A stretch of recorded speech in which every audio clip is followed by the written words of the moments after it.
17 февраль күнү 2025-те Hops компаниясы наборду баштайт. Кантип толтурабыз? Интернетке мигрант кейжи деп издейбиз.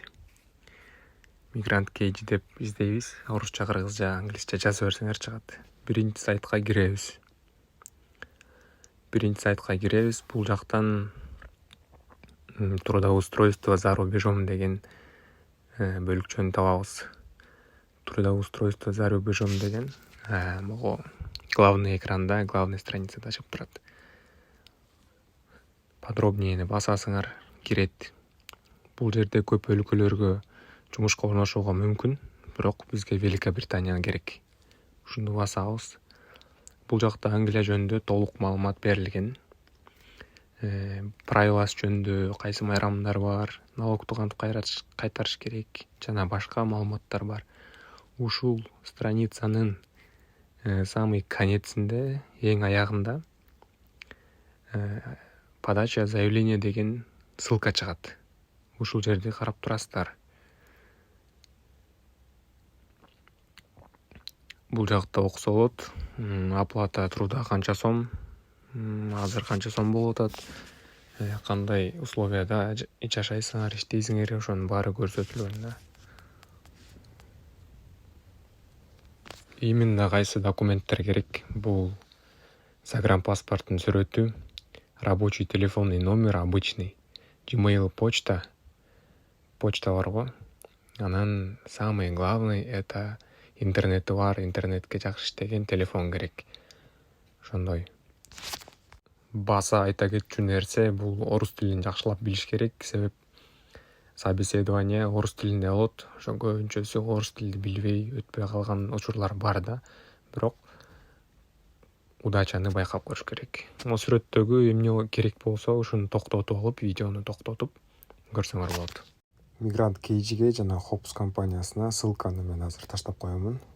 Видеонун астына көрүп аласыздар. Hops компаниясы тууралуу азыр бир аз маалымат берип кетейин. Интернетке Hops деп издейсиңер. Мен ссылканы видеонун астына таштап коемун. Hops'ка киресиңер. Түшүнбөсөңөр, англисче түшүнбөсөңөр, орусчага которуп алып окуйсуңар. Мынакей Hops быйыл Евросоюздун жана Казакстан, Кения, Кыргызстан, Молдова, Северный Македония, Тажикстан, Украина, Өзбекстан алышат. Бөлөк өлкөнүкүн албайт.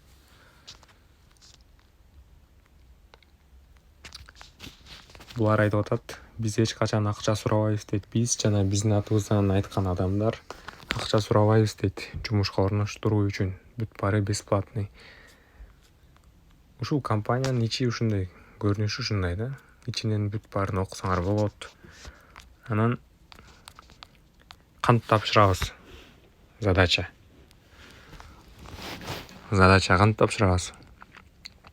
Буга мындай жооп. Сайттын ичинде мындай 3 точка бар. Могу оң бурчту көрдүңөрбү? 3 точканы басасыңар. Басканда могу СВ работник дегенди басасыңар.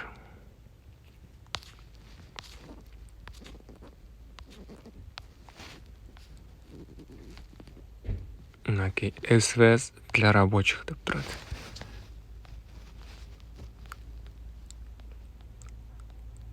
Бул жакта бүт баары окуп түшүнсөңөр болот, кандай жумушка адамдарды чакырышат, эмнеге жардам, кандай адамдар керек. На как набираются рабочие дейт. Ушулар жөнүндө өзүңөр окуп, өзүңөргө керектүү маалыматтарды алсаңар болот. Визовый сбор составляет 298 фунтов.